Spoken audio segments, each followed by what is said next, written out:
My role day to day is to make sure that the philanthropic goals of the foundation are executed, and to do that to the best of my ability. We are a staff of 2, and we've got this national footprint. Welcome to episode 90 of the LorainCounty.com Insights podcast. I'm your host, Ed Skimmon. I'd like to start by thanking the LorainCounty.com champion sponsors: Lorain County JVS, Emerge Inc., Lorain County Community College, Community Foundation of Lorain County, WOBL Radio, and Lorain County Commissioners. Today, we are talking with Patty O'Brien, Executive Director of the Stocker Foundation. Join us as Patty talks about the Foundation's legacy of gratitude-driven philanthropy, its strategic focus on literacy and STEAM education, and impactful initiatives like the Lorain County Imagination Library. She also shares insights into effective philanthropy, her personal journey within the organization, and how the foundation collaborates with schools, nonprofits, and other funders to drive measurable community impact. I first met Patty in 2001 when we worked together on one of the foundation's early websites. Before that, I'd been part of several grant writing teams that applied to Stocker Foundation and other local funders. After recording this episode, Patty and I talked about the unique role foundations play. While nonprofits focus on delivering critical services and fulfilling important needs, foundations have the ability to step back, identify opportunities, and share ideas that strengthen many organizations and, by extension, the entire community. Under the leadership of its board of directors, made up of the extended Stocker family, including the Norton, Woodland, and Dobros families, along with staff Melanie Wilson, Director of Grants and Finance, and Executive Director Patty O'Brien, the Stocker Foundation has built a legacy of thoughtful, effective philanthropy that continues to benefit multiple counties across the country, and especially all of us in Lorain County.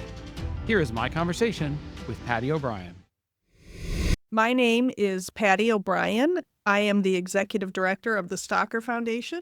Welcome, Patty. Thanks for joining us and sharing your insights. Could you provide an overview of the Stocker Foundation? The Stocker Foundation is a private family foundation founded in 1979 by Beth K. Stocker and her 3 daughters. I guess before I go into what do we do and how the Stocker Foundation operates, I would want to make the point that Stocker Foundation really reflects a gratitude-driven generosity that was started by Mr. and Mrs. Stocker during their life together. Before the Stocker Foundation came to be this formalized entity of giving, Mr. and Mrs. Stocker had practiced their philanthropy privately for a number of years, and the formation of the foundation was really sort of what they would have done had he lived and been able to do that together. At the beginning, it was Mrs. Stocker and her 3 daughters, essentially around a kitchen table, funding here in Lorain County and in Tucson, Arizona, or Pima County, because we typically look at the broader community than just the city. And at that time, like I said, a continuation of their giving, so it was very broad.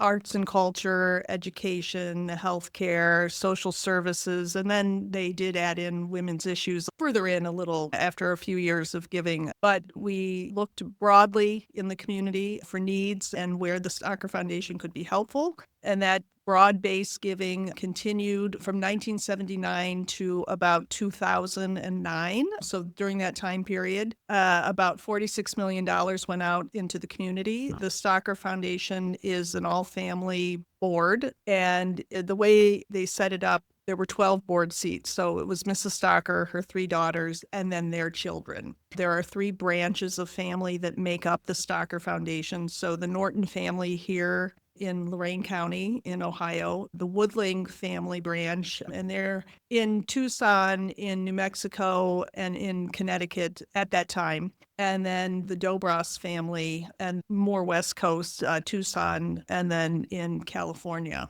So we're headquartered here in Lorain, Ohio.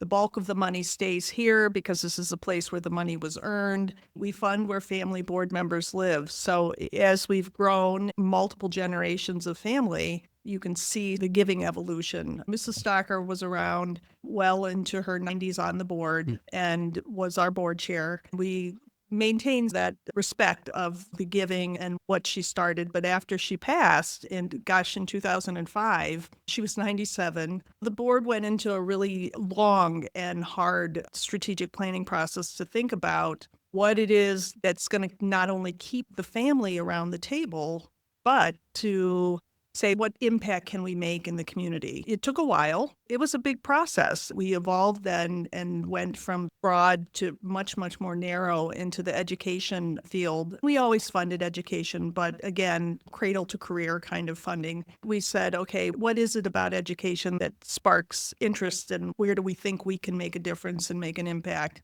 And it was around reading. We had worked with libraries and done a lot of little smaller initiatives leading up to that, but decided that reading literacy, building foundational reading and writing skills, preschool education, all of those things, those very foundational things that need to happen before children enter formal education. And what can we do to make sure that entry into kindergarten is the most successful? And that's where we landed. And so I think this whole literacy plus STEAM, if you look at our website now and you see all of that, that was the impetus of how we got there. Is new money added to the foundation, or is this still living off the investment No. returns? Well, you know what? That's an excellent question. Mrs. Stocker very generously, through her tenure on the board, every year made a contribution to the foundation. Mm-hmm. And at the beginning, she wrote checks to offset grants and operations so the corpus could grow. So we are a $50 million foundation. We give away not quite $3 million a year. But at the time of her death and when her estate settled, she was very generous to a number of nonprofit organizations.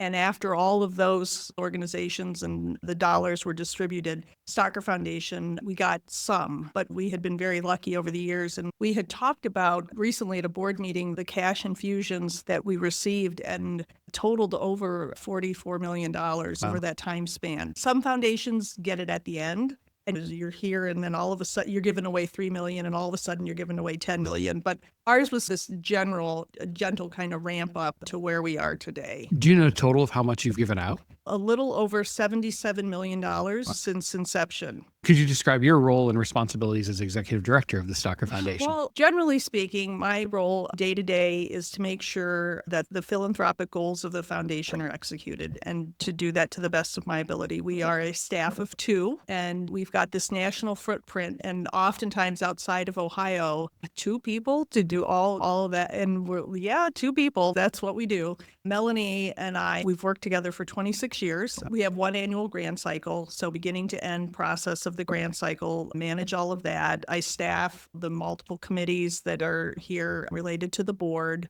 We do a lot of community outreach. I serve on boards. I volunteer. We travel a bunch to the different communities that we serve to get to know the grantees. Our relationships here in Lorain County are much deeper just because we're physically here and I can be all over and to do things. And then there's the board. Like any executive director, there's a board relation building and that sort of thing. And I spend time with family and to kind of understand their philanthropic goals and to help each family branch bring something to help shape our future and our direction at the Stocker Foundation, because we do operate as a whole. But for example, we're really keen on involving the younger generation. So when we talk about the Stocker Family Foundation board, we're into 4 generations now, and that's not by accident. We work very hard at bringing in new voices, younger voices. Mrs. Stocker, donor, her 3 daughters, 2 of whom are living as our second lifetime generations,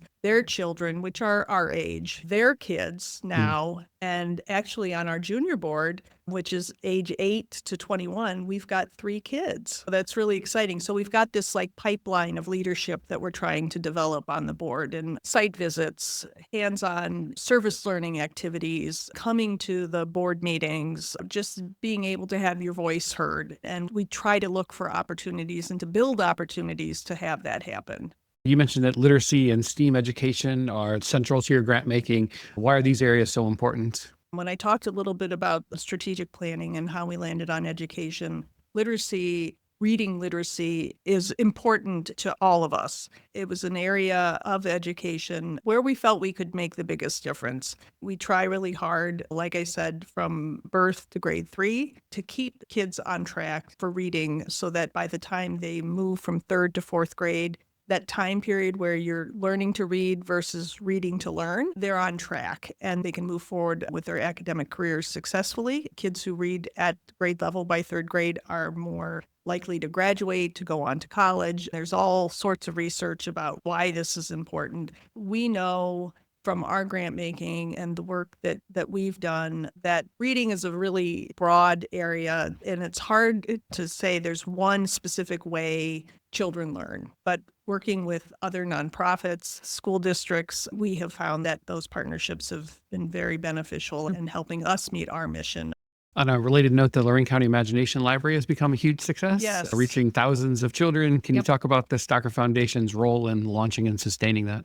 This is not a Stocker Foundation like in isolation. Lorain County Imagination Library was born because initially the United Way, they have the Ready, Set, Go to Kindergarten Collaborative in Elyria City Schools, and they did a test for a couple of years to see how the program worked. Did families like it? Did kids like books? How all the things. And so the pilot happened. A group of people came to see us at Stocker Foundation to say, we had the pilots going great. We think this could be something. We've got this idea, but we don't have the resources. We don't necessarily have the time because everybody had a full-time job to take this on, but we think this sort of fits under the umbrella of the Stocker Foundation's giving with literacy, because STEAM hadn't quite come in yet, but early education, and we think we've got something here. What do you think? Melanie, who is a huge Dolly Parton fan, she was like, so we did some research beyond this whole like cool Dolly thing,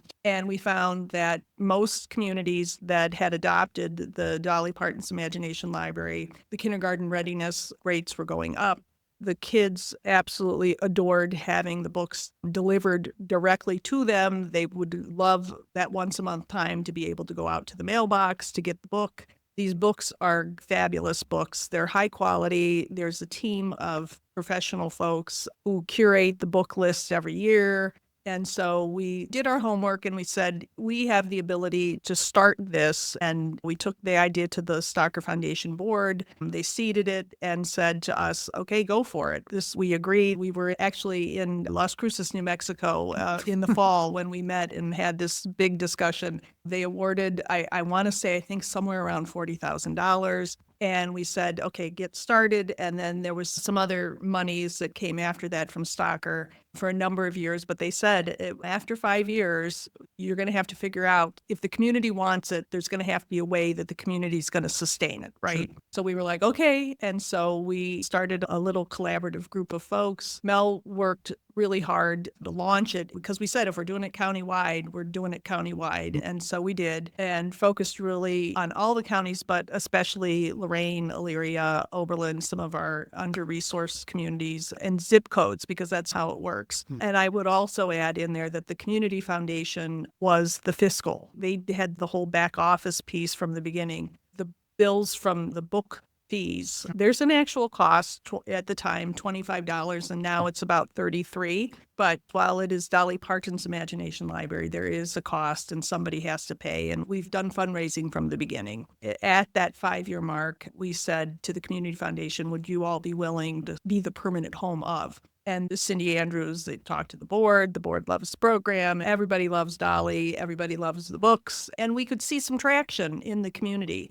So it wasn't just us, and it wasn't just private philanthropy. The Community Foundation, it is now a program of the Community Foundation. They have done a phenomenal job at building a much broader coalition than Stocker ever could have on our own. I mean, there's representations from the school districts, from the libraries, from Head Start, other early childhood programs. So there's this really broad-based public-private partnership happening. In addition to that, we've been able to start an endowment and connect to a cause. I believe our endowment was a direct result of individual giving, corporate giving, all of that. I want to say we're close to $50,000 in our endowment. We did real well this year for Connect to a Cause. And so we know that people believe in the program, people understand what's happening, and that's really exciting. But I've seen children with their Dolly books, and it's become books to a lot of families where the beloved every night reading the same story over and over again, and they're getting passed down to siblings. And so it's a great program. It does what it says. The school districts are pleased to participate and support the program as well. And we hope that this is a program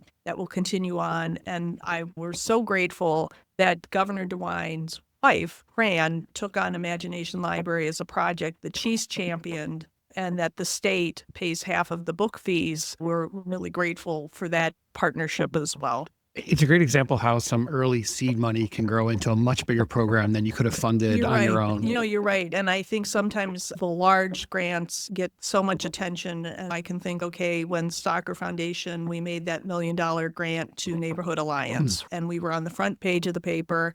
And it was awesome. And I'm so glad that we were able to do that. And working with Neighborhood Alliance and Alicia, it's been phenomenal, right? And supporting that capital campaign. To your point, there are so many times where $5,000 or like $3,000. There's organizations, I'm thinking in particular the Avon Lake Community Resources, and they do a back to school drive every year, backpacks, school supplies, all those sorts of things. And so we provide literally $3,000 is all they needed to be able to make that happen. And there's hundreds and hundreds of families that benefit because of that. You mentioned there's one grant cycle a year. Could you walk Yes. us through the grant process? We have one annual grant cycle a year. We do an online process, not new to the world of philanthropy, is newer to us. This is only our second year of doing online grant making. So 2 stages. So stage 1 was essentially it's a letter of intent where you give us your idea, right? What's the idea? How is it going to be executed? And how much would you need from the Stocker Foundation to make that happen? We have a committee that goes through all of those. And as a matter of fact, this particular cycle, we got 143 stage 1 applicants, which is a lot for us. And I think is a sign of the times that there is a lot of community need, not just here in Ohio, but in every community that we fund. So we go through all of those, make decisions, and we are right now in the process of notifying those that are moving forward and those that unfortunately are not moving forward. And we try really hard to be specific as to why, if it's just not a fit or there's non-compliance to guidelines or whatever it is. And then those that are moving forward will submit a full proposal under stage 2. Our grants committee will work on those to review them, and then we will have a board meeting in March. The board will make final decisions about which grants are funded or not funded, and then the checks get written, and we start all over again. But interesting about the Stocker Foundation, and this is into the weeds a little bit, but we have a really high-functioning grants committee, and the way that it is structured is that it is made up of board members, but also family members, younger family members who are starting to learn and want to be a little more involved with the good work of the Stocker Foundation, but maybe they are not necessarily ready to be on the board, but the learning process has started. So that's part of that getting ready, I guess, to serve on the board. And so we try really hard. We have reading pairs for every community. And so there's always somebody who lives in that community who's reading and scoring the grant. And then someone else, another family member who is assigned. And then I read all of them. And then we meet, talk about the grant. We have a rubric that matches our grant guidelines. We go through them, and there's site visits that are conducted or interviews, or nowadays a lot of Zooming, because I don't know that I said before, but I'll say now that east to west, Hartford, Connecticut, Lorain and Cuyahoga counties, Pima County, Arizona, Alameda and San Francisco counties, California, King and San Juan County in Washington State.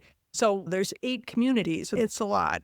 And so anyway, that group then will make a full report to the board. They often will go through the list of what's in this particular community's portfolio right now.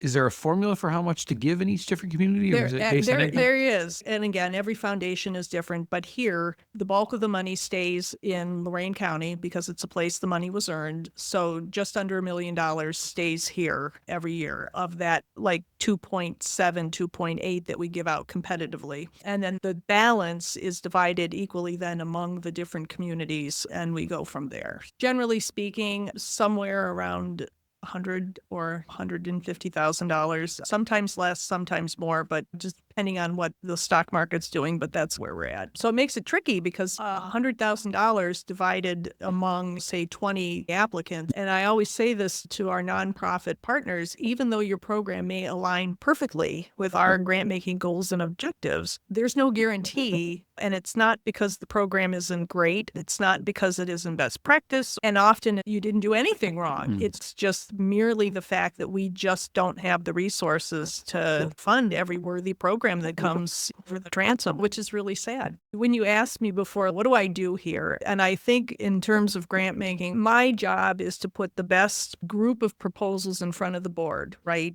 Be it 50, 60, whatever. And each one of them is fundable. That's my job. And if I can do that, and I've got my grants committee, and they've got to really think hard and strategically against our goals, what problem are we trying to solve, right? We want kids to be able to read at grade level by third grade. We want the best STEAM programs in the country as an approach to be able to help children learn better and to be smarter and strategic. And if I can do that, I've done my job. Multiple times you've mentioned the importance of collaboration to maximize your impact. What's the foundation's approach to collaboration with schools, nonprofits, other funders? So we take collaboration seriously. It's not just something that we expect our nonprofit partners to do. We think it's important and we try really hard to collaborate whenever we can.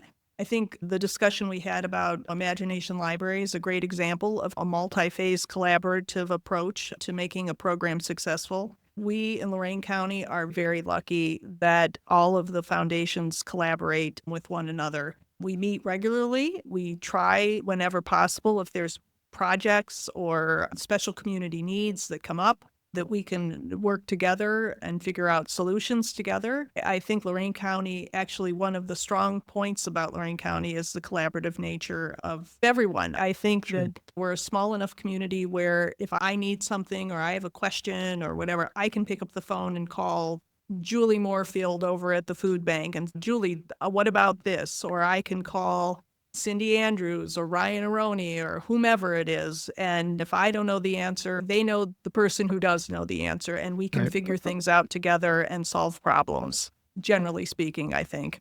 How do you define success at the Stocker Foundation? What metrics and outcomes are important to you and the board? I'll go back to part of the response that I gave to you earlier about being able to put a good docket of grants in front of the board. I think that's an important metric to say that we believe we have funded the very best of the best grants. That's one thing. I think another metric of success here is that we continue to have a multi-generational, family members participating, that we have this pipeline of generations of family that continue to want to be on the Stocker board, that have interest in the very good work of the Stocker Foundation. I think that's really important. We've got a board meeting coming up, and we're working to put together a video about Mrs. Stocker, about Beth K. Stocker, our donor. And as I have been reflecting, because I had the benefit of knowing her and spending time with her, we lunched every week together until she passed. And that doesn't happen, right? So I've really got to understand her philanthropic dreams and wishes for what would happen when she wasn't here and how the foundation would operate. A big part of our success is, being able to honor donor intent, all the while engaging younger family members, I think is that mix of tradition, but being able to adapt to the future and think about new community needs that are on the horizon and how can we look at legacy and overlay that on where we want to go in the future. And I think that's part of what makes us a really strong, good community anchor foundation, that we sort of are this business with a heart. And that was a Mrs. Stockerism, where this is a $50 million enterprise, right? And we do real things here every single day, but yet we're not so rigid that if Paris Smith walked in the door from the Urban League or Victor Leandre and said, this happened and we need help, we're nimble enough to be able to say, okay, we're not in this formal grant cycle, but what can we do? I take great pride in that. And I think that's just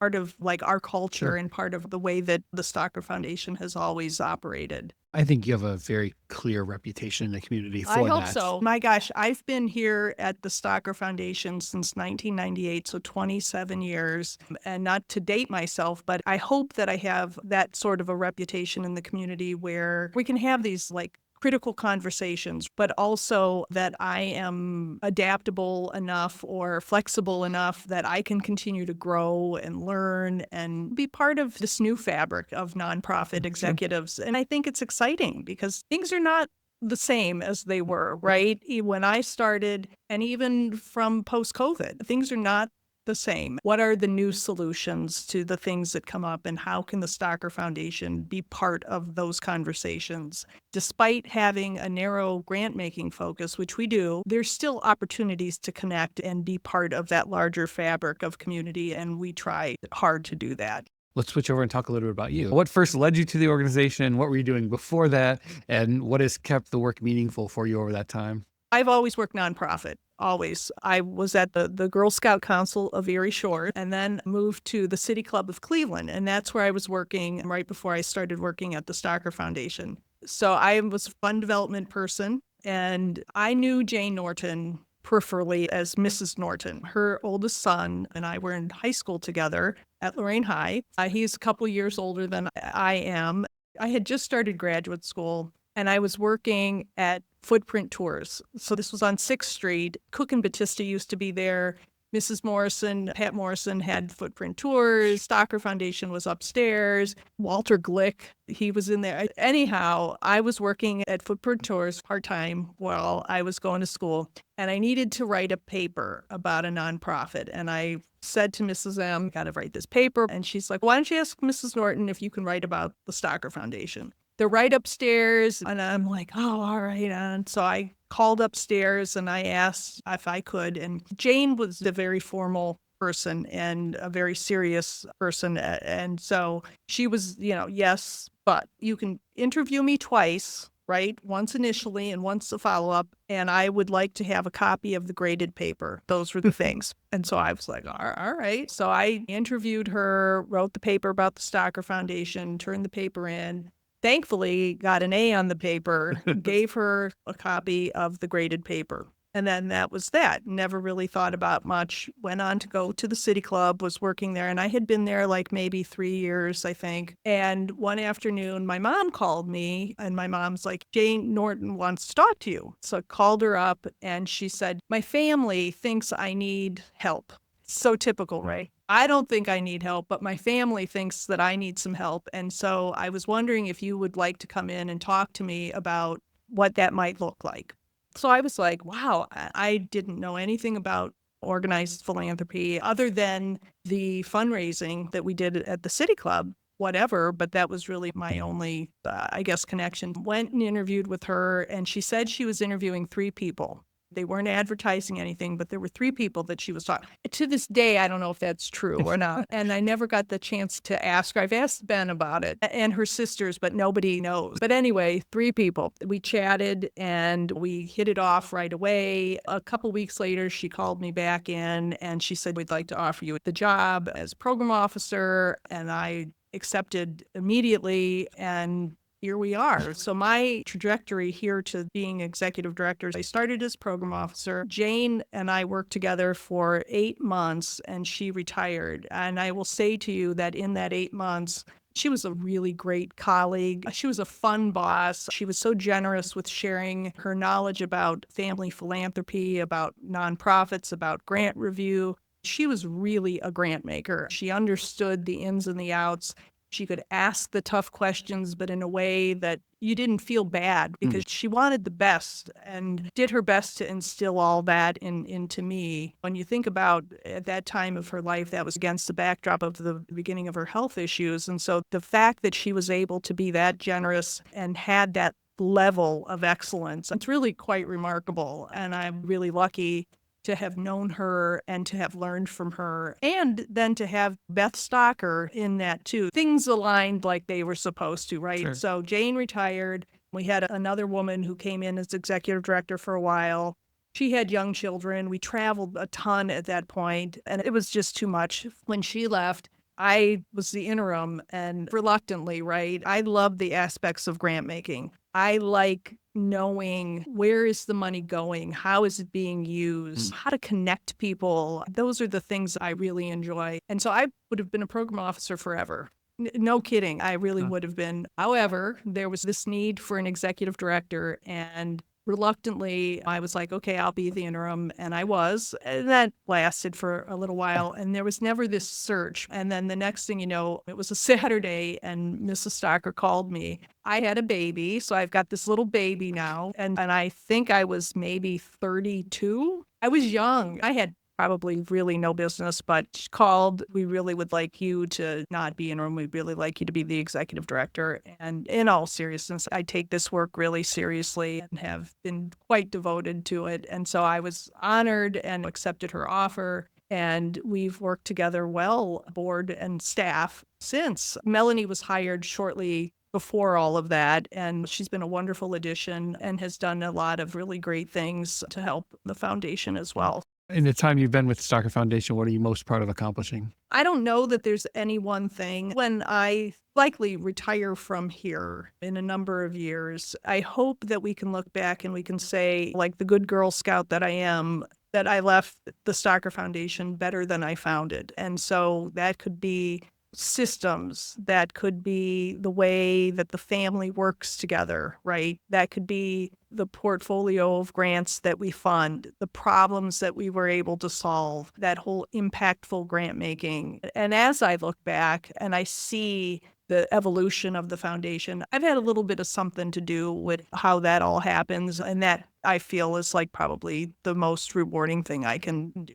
How has your view of philanthropy evolved during your time with the Stocker Foundation? And what do you think makes an effective philanthropist today? Wow. First of all, philanthropy doesn't mean millions of dollars, right? I think that big word, anybody can be a philanthropist. Children can be philanthropists. It's not necessarily just the being able to write the $1 million check. So let's say that about me in learning about philanthropy and evolution of my thought process on that. Being an effective philanthropist, it's identifying the charities that you love and you want to be part of, and you want to help them to grow and to meet their mission. So that my philosophy is deeper, not wider. And for me, my charity of choice is Second Harvest Food Bank. And over my tenure here, I've been on the board. I helped a little bit with the capital campaign to move from Deer Trail over to Baumhart Road. I'm still active as a volunteer there now. And thinking about this just from a personal viewpoint, it's my time, it's any resources that I can give, it's connections that I can help make, and that broader sense of giving back and helping them to meet their mission. And when that happens, it's very magical. And I often say to Julie, I was on my way to work or I was going here and I passed a Second Harvest truck. And every time I do that, I know I'm going to have a good day today because that truck's on the road. It's picking up food. It's taking it back to the warehouse. And there's children tonight who are going to have dinner before they go to bed. And that makes me happy. Outside of work, what are your hobbies and interests, and how do they help recharge you? I'm a baker. That's something that I do often and I enjoy, like cookies, pizza dough. My husband just texted me this morning, the banana nut bread was really yummy. For me, that's the what do I do to recharge? And I love actually to give it away. So that makes me really happy when I can do that. Finally, where can people go to get more information on the Stocker Foundation and connect with you? They can connect with me by calling here to the foundation. And we have a website, www.stockerfoundation.org. It tells you everything you need to know about us. And people are more than welcome to call, to email, to text, whatever. Well, thank you, Patty, for joining us and sharing your insights. Thanks. Thank you for listening to the LorainCounty.com Insights Podcast. Each episode, we share conversations with the people shaping life in Lorain County, from business and government to education, nonprofits, healthcare, and entertainment. Be sure to follow or subscribe on your favorite podcast platform so you never miss an episode. You can also visit LorainCounty.com to discover local events, volunteer opportunities, and more community resources. If you know someone who's making a difference in Lorain County, send us a note at podcast@LorainCounty.com. We would love to share their story and insights. Special thanks to our producer, Leah Gerke, and to you for listening. This has been the LorainCounty.com Insights Podcast, conversations with the people shaping Lorain County.